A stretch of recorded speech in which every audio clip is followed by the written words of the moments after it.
Eu cumprimento a igreja com a graça e com a paz do nosso Senhor e Salvador Jesus Cristo. Que as bênçãos do Senhor venham sobre a sua vida, você que aqui se encontra, você que está em casa, nos assistindo pela internet,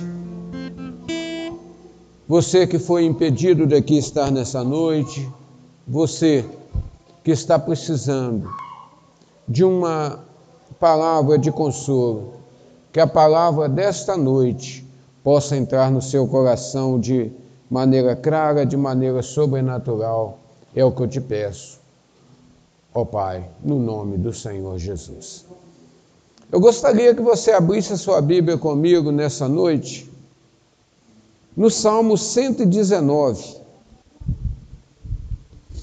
Salmo 119, mas que você possa deixar a sua Bíblia aberta nesse salmo, que nós vamos ver alguns outros versículos daqui a pouco, no decorrer da mensagem. Nós vamos ver alguns outros versículos. Esse salmo é o maior capítulo da Bíblia e é o maior salmo, o maior capítulo, e pela graça do nosso Senhor e Salvador, nós temos que pedir ao Espírito Santo iluminação para termos entendimento e compreensão dessa palavra no nome do Senhor Jesus. O salmo diz assim, versículo 1: Bem-aventurado os retos em seus caminhos, que andam na lei do Senhor. Só esse versículo por enquanto. Querido Deus e amado Pai, Senhor, nós te louvamos, nós te glorificamos, nós te agradecemos, ó Pai, por essa oportunidade que o Senhor nos concede de aqui estarmos reunidos no teu nome. Pai, para falarmos um pouquinho do teu amor, do teu carinho, da tua misericórdia. O Senhor que conhece, que sonda, ó Pai, os nossos corações, a nossa mente. O Senhor que conhece as necessidades dos teus servos, dos teus filhos, dos que aqui se encontram, daqueles, ó Pai, que estão em casa, daqueles que vão nos assistir hoje ou que vão assistir depois.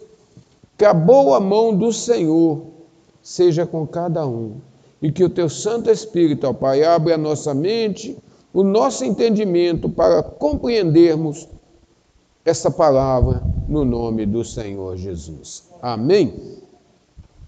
Esse é o maior salmo da Bíblia. Salmo 119. E esse salmo foi escrito por Esdras. Foi escrito depois do cativeiro. Esse salmo tem uma divisão, que ele é dividido em 22 estrofes, sempre começando com uma letra do alfabeto judaico. E ele é um salmo, vamos dizer assim, que nos mostra todas as direções que o servo de Deus precisa. E como uma reiterada meditação sobre a beleza e importância da palavra de Deus. Ele é um salmo que vai nos falar, reafirmar no nosso coração, nos mostrar a beleza da palavra de Deus, o que Esdras queria mostrar aqui, que provavelmente foi Esdras quem escreveu esse salmo, muitos afirmam que foi ele, e vai nos mostrar a beleza da palavra de Deus, de andar segundo os preceitos do Senhor, de obedecer à voz do Senhor e de andar segundo a vontade do Senhor. Lembre-se, a palavra de Deus é o único guia seguro para vivermos uma vida santa. A Bíblia é a única maneira que o homem tem para viver uma vida reta, justa e santa. E tudo que esse salmo está nos fazendo é nos ensinando isso. E no versículo 9, O salmista diz assim: com que purificará o jovem os seus caminhos? E vem a interrogação e a resposta, observando conforme a tua palavra. O caminho só pode ser purificado, só pode ser limpo, só pode ser perfeito se for segundo a palavra do Senhor. O mundo está afogado em um mar de impurezas, por todos os lados que olhamos, encontramos tentação para tentar nos corromper. As facilidades para nos corrompermos, para cairmos, sairmos fora da palavra do Senhor, sairmos do caminho do Senhor, tem sido ofertado o tempo todo, a todo instante, a todo momento. Que por onde você olhar, a tentação está exposta, está à vontade. E como nos manteremos puros diante de tão grandes ofertas em um mundo tão contaminado? Uma coisa eu posso garantir para cada um dos irmãos aqui: sozinho não vamos conseguir. Sozinho vamos cair. Sozinho nós não vamos conseguir nos manter de pé. Sozinhos nós não vamos conseguir nos firmar se nós não tivermos um guia. Se nós não tivermos firme na palavra do Senhor, esse guia que nos orienta, que nos mostra e que nos direciona para uma vida reta, uma vida santa, uma vida direcionada pelo Senhor. Firmamos, conseguiremos, mas temos que pedir ajuda e firmarmos na leitura da palavra de Deus, fazendo o que o Senhor diz nela, que é para que a gente faça. Se não firmarmos, lendo, obedecendo, praticando, procurando colocar em ordem, observando aonde nós estamos deixando falha e que os nossos olhos estão vendo algo que pode nos tirar do caminho, é aonde nós precisamos estar corrigindo todo o tempo, meditando. O salmista diz no versículo 11: escondi a tua palavra no meu coração para não pecar contra ti. Primeira coisa que a pessoa tem que fazer é esconder a palavra de Deus no coração. Mas a gente pergunta assim, mas o que é esconder a palavra de Deus no coração? É termos vários versículos decorados, vários versículos que qualquer instante a gente consegue trazer à cabeça que eles estão ali e ter eles guardados no coração. Versículos que temos que ter em mente o tempo todo, toda hora que a tentação vier, você lembrar: o Senhor é meu pastor. Ele é que me fortalece, é Ele que me dá força e esse mal não vai me vencer. É saber que o Senhor está conosco a todo tempo, a todo instante, toda hora que clamarmos por socorro, termos a certeza que Ele é o socorro bem presente, na hora que o clamarmos, na hora que buscarmos. Esconder a palavra de Deus no coração é o meio de evitar o pecado. Aquele que tem versículos decorados, que tem a palavra escondida, ele consegue evitar o erro, ele consegue evitar o pecado. Memorizar, feito eu disse, é a situação. Mas se nós olharmos, somente memorizar a palavra é suficiente para não pecar contra Deus? Não. Só isso não basta. Não nos guardará do pecado. Devemos colocar a palavra de Deus em prática. Não adianta você memorizar, não adianta você ler, não adianta você ter a Bíblia de Gênesis a Apocalipse decorada, se ela não estiver em prática. Não adianta conhecer a palavra de Deus, mas não colocá-la em prática.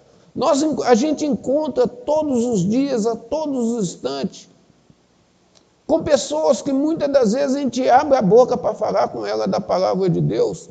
Aquela pessoa tem um conhecimento imenso, conhece texto, conhece realmente a palavra de Deus, mas vivendo uma vida totalmente desregrada, totalmente atravessada. Tem versículos decorados que te falam imediatamente. Mas feito eu disse, só isso não basta. É preciso colocar em prática o que a palavra do Senhor nos diz para fazermos. Sempre temos que nos perguntar, quando formos fazer qualquer coisa, é isso que vamos fazer? Isso que vamos fazer, será se é o que se fosse o Senhor Jesus faria? Nós temos que sempre colocarmos essa pergunta diante de nós como servos, como filhos do Deus vivo. Quando vamos fazer qualquer coisa, vamos praticar qualquer coisa, se fosse Jesus, ele faria isso? E nós mesmos respondermos, se sim, vamos fazer. Se não, vamos corrigir e não vamos fazer. Vamos parar. O versículo 12 e versículo 13, o salmista diz assim, bendito és tu, ó Senhor, ensina-me os teus estatutos, e com os meus lábios declarei todos os juízos da tua boca. A maioria de nós se irrita com as regras, porque pensamos que elas nos restringem de fazer o que queremos. Ninguém gosta de obedecer regras. Aonde você está trabalhando, se alguém fala assim, precisamos fazer isso, temos que fazer isso, tem que se fazer isso. Normalmente tem oposição. Não precisa dizer, mas eu não, eu faço. Não. Muitas das vezes até fazemos as coisas, mas pensando, para que fazer? Se eu fizesse do meu jeito, ficaria até melhor. Não gostamos de obedecer regras, não gostamos que alguém imponha alguma coisa, alguma maneira de como temos que fazer as coisas, de que maneiras temos que fazer. E quando nós olhamos para a palavra de Deus,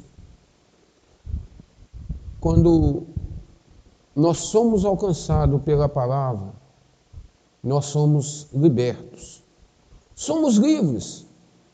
Podemos fazer o que queremos, mas nem todas as coisas também nos convém fazermos. Porque nem todas as coisas nos são lícitas para fazermos mais, depois que nós tomamos uma posição. À primeira vista, pode parecer estranho ouvir o salmista dizer, regozijar-se mais por seguir as leis de Deus do que desfrutar de uma grande riqueza. Ele se alegrava mais de obedecer às leis de Deus do que desfrutar uma grande riqueza, do que ter grandes posses. E essa teria que ser a nossa maior alegria. As leis de Deus foi nos dada para nos libertar, a fim de sermos tudo o que Ele quer que nós sejamos. A lei só veio para nos mostrar os nossos erros, mostrar os nossos pecados, para que nós entendêssemos e compreendêssemos o quanto Deus é santo, o quanto Deus é puro, que tudo que Ele deu na lei foi para mostrar, olha, seja santo, porque eu sou santo. Ande na minha presença e ser perfeito, foi o que ele disse para Abraão. E quando nós observamos tudo isso, um homem de 99 anos, um homem de quase 100 anos, Aonde Deus falou, faça isso, saia do meio do seu povo, eu vou te mostrar uma terra. E ele sai. A essa altura da vida, Deus falar com ele, anda na minha presença e ser perfeito. Se nós observarmos a situação da igreja do Senhor Jesus no dia de hoje, se essa palavra for dada à igreja, vamos dizer assim, a cada um na igreja, olha, muitos vão dizer, feitos os discípulos do Senhor Jesus disseram, depois de 1 ano e meio que o Senhor estava caminhando com aquela grande multidão, quando o Senhor Jesus fala uma palavra lá, eles falam, dura essa palavra. E naquele instante, todo mundo foi embora. Só ficou os 12. E Jesus pergunta, vocês também não querem ir, não? Por que vocês também não vão? Vão ficar só esses 12? Só vocês vão ficar? E Pedro, na mesma hora, levanta, Senhor, para onde iremos? Só Tu tens as palavras da verdade. E quando nós olhamos para essa realidade, quando nós vimos tudo isso do que o Senhor está querendo para cada um de nós, que Ele vai nos instruindo, que Ele vai nos mostrando, através desse salmo, através da palavra dEle, como um todo, de Gênesis a Apocalipse, nós vimos o amor de Deus, o quanto que Ele está querendo, que Ele está nos purificando, nos limpando, nos guardando, nos protegendo, nos dando a lei dEle, para que a gente alcance o fim que Ele deseja, que Ele sonha para cada um de nós. Temos que prestar atenção numa coisa. Quando o Senhor Jesus, no capítulo 12 de Mateus, se você pegar o livro de Mateus, você pode prestar atenção. O Senhor Jesus, no capítulo 5, Ele está falando abertamente a respeito do reino de Deus. Ele está falando abertamente. E Ele vai falando, Ele explicando até no capítulo 12. Mas quando Ele vê que aquela multidão, ninguém queria nada. Ninguém queria saber de nada. E no capítulo 12 é o que Ele mais é perseguido. As maiores perseguições do Senhor estão no capítulo 12 de Mateus. Mas quando chega no capítulo 13, ele para. Parece que o Senhor Jesus fala assim, olha, não adianta mais, parei. E ele começa o capítulo 13, o Senhor vai falar 7 parábolas. Se você pegar o capítulo 13 de Mateus, você vai ver que tem 7 parábolas ali. E dentre essas 7 parábolas, o Senhor começa com parábolas, no meio daquela multidão que estava ali, eram pessoas que viviam da terra, entenderiam, e o Senhor começa a falar do semeador. Ele vai falar do semeador ali e tal, coisas simples que todos entenderiam. E ele vai mostrando ali, olha, no meio da multidão, há todo tipo de terra, todo tipo de coração. Uns vão aceitar, mas ele começa mostrando a situação de um lavrador, que o lavrador lavra a terra, prepara a terra para fazer o plantio, e naquele plantio ali ele preparou a terra, ele vai julgar a semente, seja de trigo, de soja ou do que for, na onde ele arou. Mas ele não sabe se debaixo tem pedra. Ele arou por cima, jogou a semente, mas ele não sabe se debaixo é uma pedra, tem uma pedra ali, que vai ser raso o solo, vai secar, vai queimar a semente. No que ele julgou, alguma vai cair no lugar onde é o trigo que todos passam. Ele contou uma parábola simples. Ou umas vão cair no meio do espinheiro, que mesmo preparando a terra, a semente do espinho fica. E a semente do espinho, quando joga água, muitas das vezes brota primeiro do que a semente do que foi plantado, do trigo. ou sei lá, a outra coisa que foi plantada. O espinheiro nasce primeiro. O Senhor está falando ali dos tipos de corações que existem. Corações que são rasos, corações endurecidos, corações petrificados, corações onde a palavra entra, a pessoa recebe com uma alegria imensa. Mas qualquer coisinha, qualquer vento de doutrina, qualquer palavra que alguém falar, vai-se embora tão depressa. E quando Esdras está nesse Salmo 119, que supostamente é de Esdras, vai nos mostrando o que é a palavra.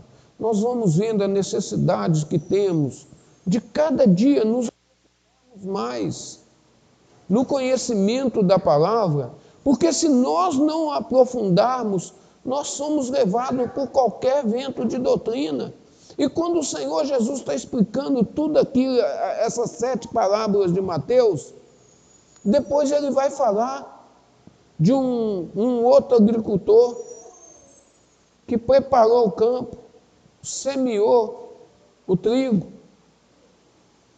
e de repente os funcionários deles, aqueles que cuidavam da lavoura, chegaram perto dele em determinado momento e falou: Senhor, o senhor plantou a semente da melhor, a semente pura, de qualidade, mas olha o que nasceu, olha como que o joio está lá no meio, deixa arrancar o joio. Aqueles funcionários disseram para o seu senhor: deixa arrancar o joio.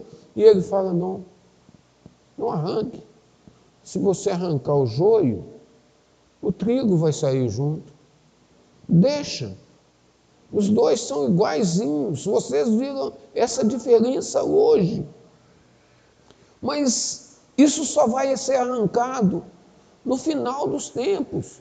Se nós agora tirarmos da lavoura ali, o Senhor Jesus está falando de Apocalipse, que no final ele vai mandar os seus servos, os seus anjos, e recolher o joio, recolher aquilo que não presta, aquilo que está sobrando.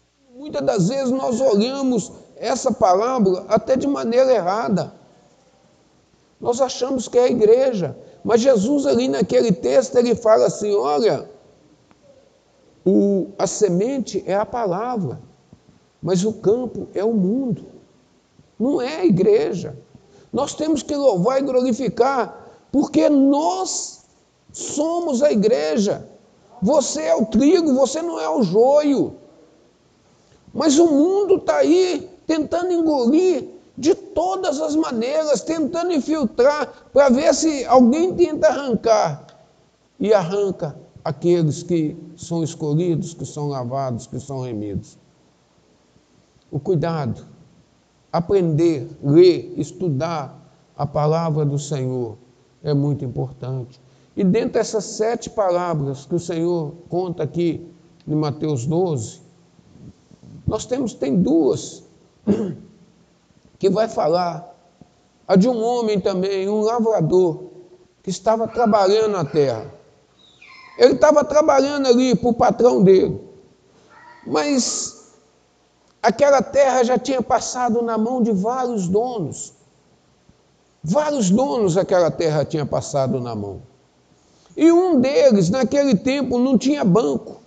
Não existia banco como temos hoje para guardar o dinheiro. A pessoa tinha uma terra, todo que ele possuía, o dinheiro, o ouro, a prata, as heranças, o dinheiro dele, ele punha na caixinha e era normal se enterrar. Mas um funcionário está lá trabalhando tranquilo para um senhor lá. E de repente ele encontra aquela fortuna ali. Encontra aquele tesouro valioso. O que ele faz? Ele torna a enterrar de novo. Ele enterra aquilo e vai na cidade, vende a sua casa, vende tudo o que tem. E chega perto daquele dono daquele terreno e fala assim: ó, eu queria comprar esse terreno aqui, me vende essa parte do campo. E aquele homem, sem saber, vende. E aquele outro que comprou agora tem direito de desfrutar o tesouro. Mas o que isso é importante, que eu quero dizer para vocês?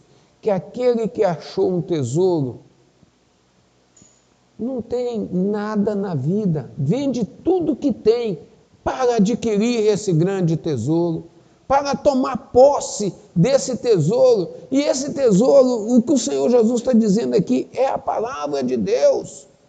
A partir do capítulo 13, ele já não fala mais abertamente, igual ele falou até o capítulo 12. Do 13 em diante, ele só vai falar, isso no livro de Mateus, ele só vai falar através de parábolas. Mas quando chega em casa, ele vai explicar para os discípulos. Os discípulos perguntam, o que significa isso, Senhor?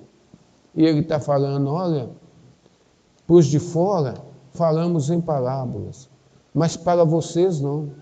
Para vocês eu vou explicar. E o Senhor explica, é a mesma coisa que quando nós vamos ler, vamos falar da palavra do Senhor, a gente pede ao Senhor, Senhor, ilumina nossa mente, o nosso coração, para que possamos entender, compreender, obedecer e colocar em prática a Tua palavra. É a coisa mais importante, é nós lermos a palavra, compreendermos e entendermos. E o Senhor Jesus, em determinados momentos, Ele vai dizer, ó, bem-aventurados são vós, que estão vendo e ouvindo, mas a eles, feito diz o profeta Isaías, têm olhos, mas não veem. Eles têm ouvido, mas não conseguem entender, compreender a palavra. Mas a vós é dado o direito de entender e de compreender.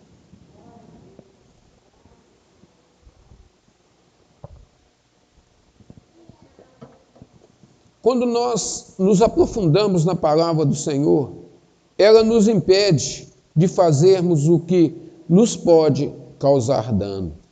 Ela nos ajuda a seguir o seu caminho e evitar que nos leve à destruição. Mas esse salmo também, quando nós pegamos o versículo 19, nós temos que ser constantemente lembrados. O versículo 19 do Salmo 119 diz assim, ó, sou peregrino na terra. Não esconda de mim, Senhor, os teus mandamentos. Se a palavra de Deus não nos guiar, se o Senhor esconder de nós os mandamentos dele, nós não achamos o caminho.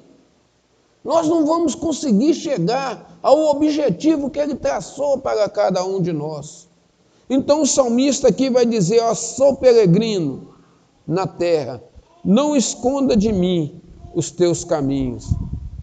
Somos peregrinos, precisamos de direção. A viagem é longa. Para uns, essa viagem dura minutos, segundos, nasce e morre. Muitos nem nascem. Mas para outros, a vida é longa. E nessa vida longa, precisamos do manual, precisamos de um mapa, precisamos de uma direção. A Bíblia deve ser o nosso mapa que assinala as rotas seguras. Os obstáculos a serem evitados para que nós chegamos ao nosso destino final. Hoje, nós olhamos, se você vai fazer uma viagem, a primeira coisa que você compra, uma viagem longa, hoje até que já não se usa muito não, mas você tinha que ter um mapa. Você comprava um mapa rodoviário, você comprava, você olhava, você examinava antes para poder ir. Hoje não, hoje a gente se dirige mais pelo GPS. Mas quantas das vezes o GPS nos vende?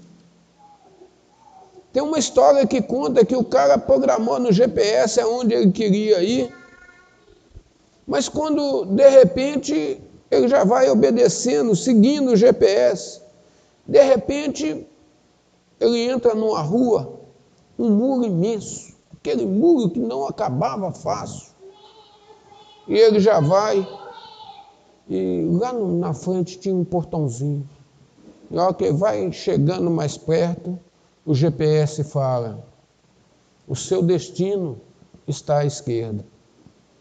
Ele olhou assustado para um lado e para o outro, falou: opa, já cheguei, mas aonde é o meu destino aqui? Esse trem está errado. Que ele olhou, era um cemitério. Quantos de nós estamos navegando por essa vida e não sabemos a que hora nós chegaremos no nosso destino ali, no cemitério? Mas para você, para mim, o cemitério é só uma mudança. Não é o destino final, é só aonde o corpo vai ficar, mas a sua alma tem um destino declarado, aonde nós não podemos errar, não podemos confiar nos instrumentos dessa vida. O nosso mapa, o nosso guia é a palavra do Senhor. É ela que nos conduz, é ela que nos mostra a direção aonde temos que chegar. Devemos nos reconhecer como peregrinos, viajantes, aqui na terra, que precisamos estudar o mapa que Deus proveu para aprendermos o caminho certo. Quantos têm parado, não têm estudado, não pesquisa a palavra de Deus, não olha a palavra de Deus da maneira que tem que ser olhada? Estamos vivendo de acordo com o que ouvimos falar. Ah, mas eu já vi um pastor pregando assim, já vi um obreiro pregando assim. Ah, eu já ouvi a palavra essa semana, não precisa ouvir mais não.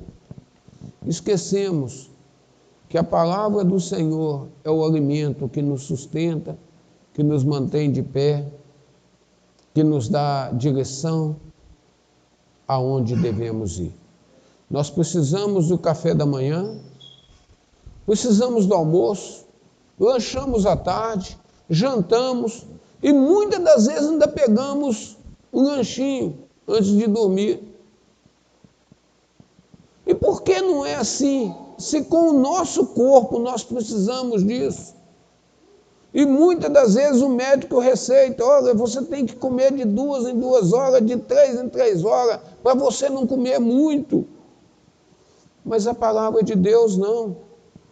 A palavra que é o alimento, que é para a vida eterna, a maioria das vezes nós temos fazido jejum dela. Não jejuamos de nada, mas da palavra, da oração, da busca constante, da presença do Senhor nas nossas vidas, nós jejuamos. Deixamos a palavra do Senhor por qualquer motivo. Qualquer coisa é motivo. Nossa, sono então. Se a pessoa quiser dormir, você vai falar assim: vou ler a Bíblia. Vou ler. Rapidinho ele está abrindo a boca, rapidinho está cochilando, rapidinho está dormindo. Agora chama para sair, para assistir um filme, para fazer qualquer coisa. Vira à noite. Temos que observar se guiarmos pelo mapa, se não nos guiarmos pelo mapa, vagaremos sem objetivo pela vida e nos arriscamos a perder o nosso destino. Se não estudar o mapa, se não pesquisar, muitos perdem o destino, perdem o caminho para casa. O versículo 27 e 28 do Salmo 119, o salmista diz assim: faze-me entender o caminho dos teus preceitos, assim falarei das tuas maravilhas.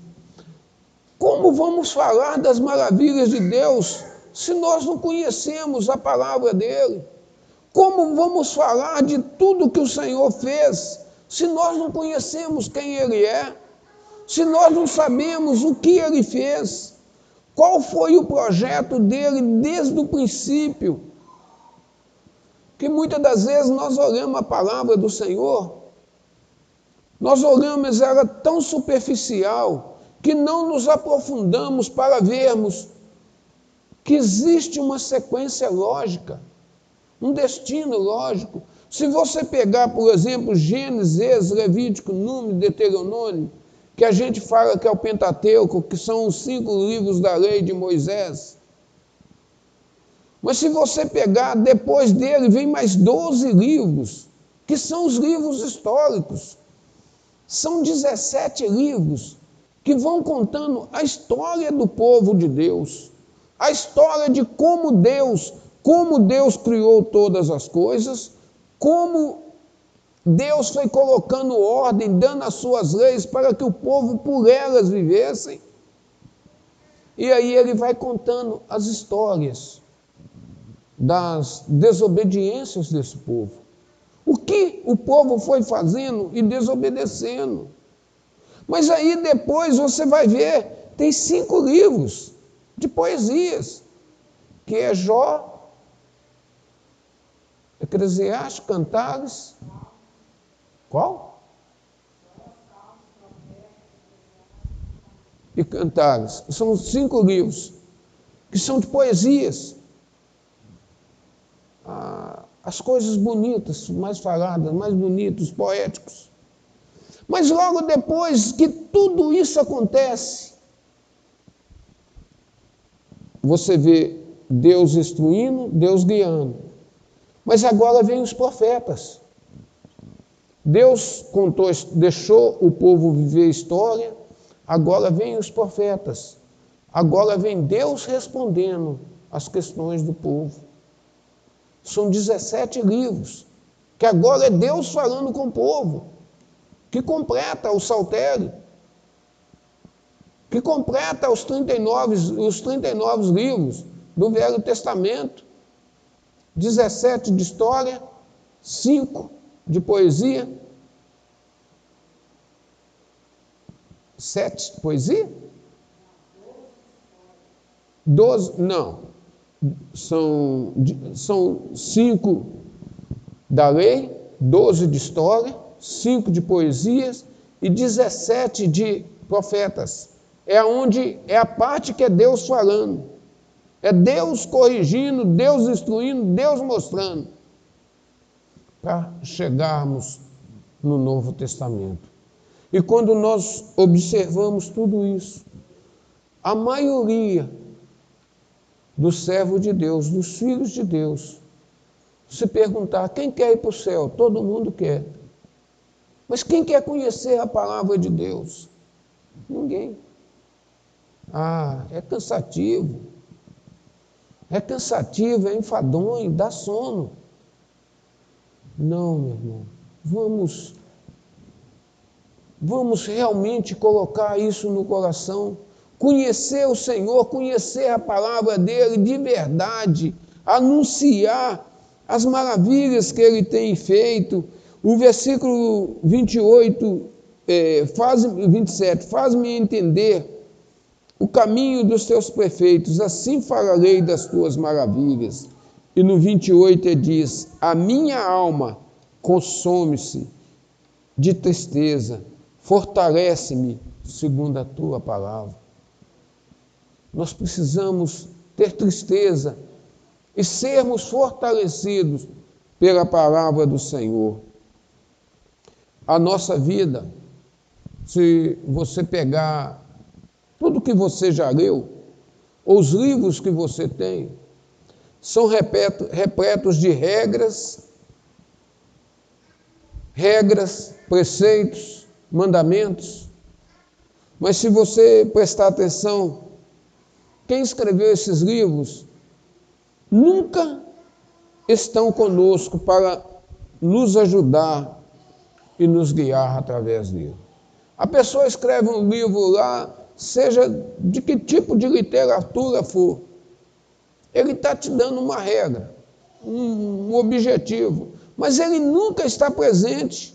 Mas esse aqui que o Senhor nos deu, ele está presente. Ele é o autor e está presente conosco, todos os dias, a cada instante, feito o próprio Senhor Jesus diz, eis que eu sou convosco todos os dias, até a consumação do século.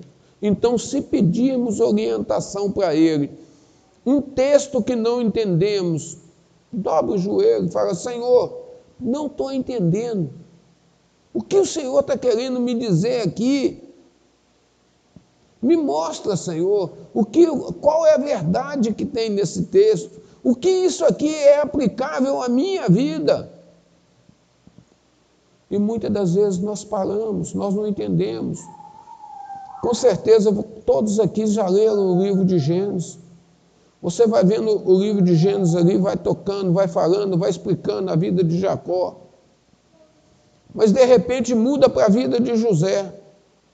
E quando muda para a história de José, de quem era José, o sonhador, o pai tinha preferência e tudo mais, e vai falar que José foi vendido para o Egito.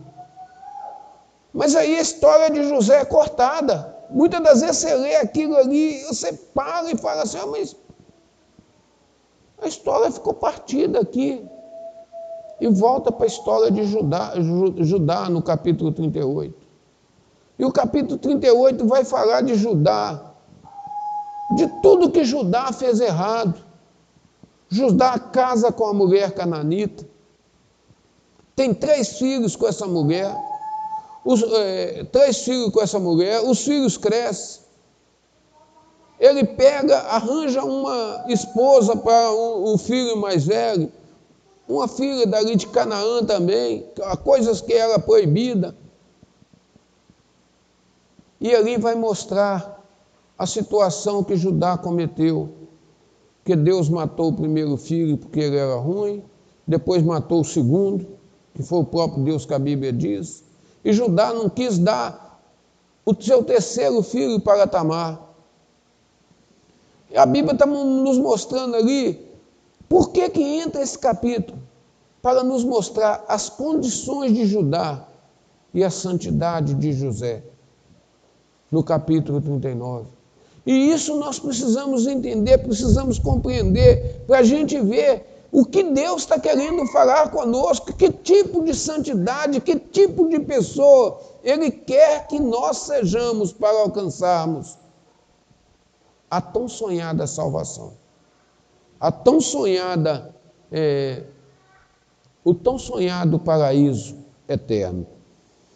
A nossa vida é repleta de livros, regras, mas Deus está disposto a nos orientar. Essa é a singularidade da Bíblia. Deus não somente nos ensina as regras e as diretrizes, mas também permanece conosco diariamente para nos fortalecer de forma que possamos viver de acordo com as suas regras. Mas só precisamos fazer uma coisa.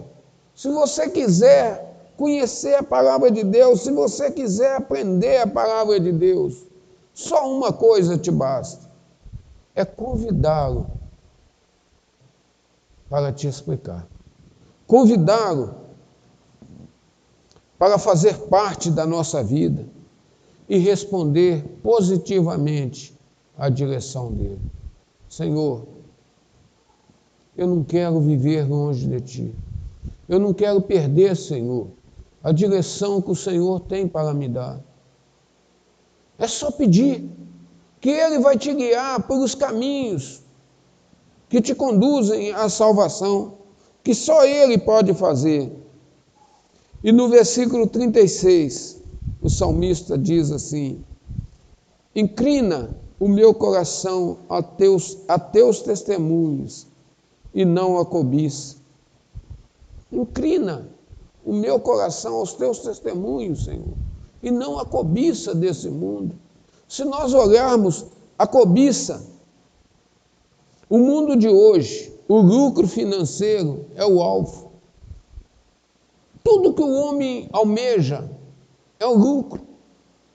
O lucro é o alvo para tudo que a pessoa faz. Então, quando nós olhamos isso, o dinheiro representa poder, influência, sucesso. As pessoas pensam pouco sobre outra coisa qualquer, a não ser isso. Não pensam em mais nada. Dinheiro e poder, sucesso. Na segurança pensam também, conforto e segurança. São as coisas básicas que o ser humano pensa, ocupa a mente o tempo inteiro. Mas é mais valioso a obediência a Deus que todas essas coisas, porque nele temos a segurança eterna. Somente no Senhor nós temos a segurança eterna. Uns confiam em carro, outros confiam em cavalo, mas nós faremos menção do nosso Deus. Nós faremos menção ao nosso Deus. Obedecer às leis de Deus não representa proibições e restrições, pois elas nos libertam para sermos aquilo que Deus planejou para nós. Se você obedece às leis de Deus, você está cumprindo aquilo que Ele planejou. Simplesmente o que Ele planejou, o sonho que Ele tem para cada um de nós. Quando nós olhamos aquilo que eu falei para vocês do livro de Mateus, ali, do capítulo até o capítulo 12, o Senhor não faz acepção de pessoas nenhuma.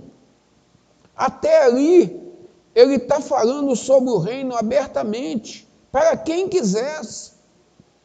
Mas quando Ele viu que as pessoas não queriam, que Ele estava sendo hostilizado, quando Ele falava, as pessoas falavam, faz um sinal do céu para a gente ver, faz mais um só. E quantos Ele já tinha feito? Nós lemos aqui para que a gente dê testemunho das maravilhas do Senhor. E quando nós entendemos, compreendemos isso, ao buscarmos a salvação, o perdão de Deus, somos libertos do pecado e da culpa. Quando nós buscamos a salvação do Senhor, quando nós nos achegamos a Ele, feito os discípulos dele chegaram e falaram, Senhor, nós não estamos entendendo essas parábolas, não estou entendendo o que o Senhor está falando, por que o Senhor está falando por parábolas? Ele diz, olha, aqueles que são sábios nesse mundo, até os que pensam que entendem, será tirado a sabedoria deles. Aquele que acha que está de pé, que está prumo, que está forte, cuidado para que não caia. E essa é uma advertência para todos nós. Quantos conhecem a palavra de Deus, mas conhecem mesmo a fundo? Mas por qualquer vento de doutrina, têm ido para outros lados. São enganados por seitas, por palavras contrárias, por adições à palavra de Deus, que a pessoa vai colocando adições.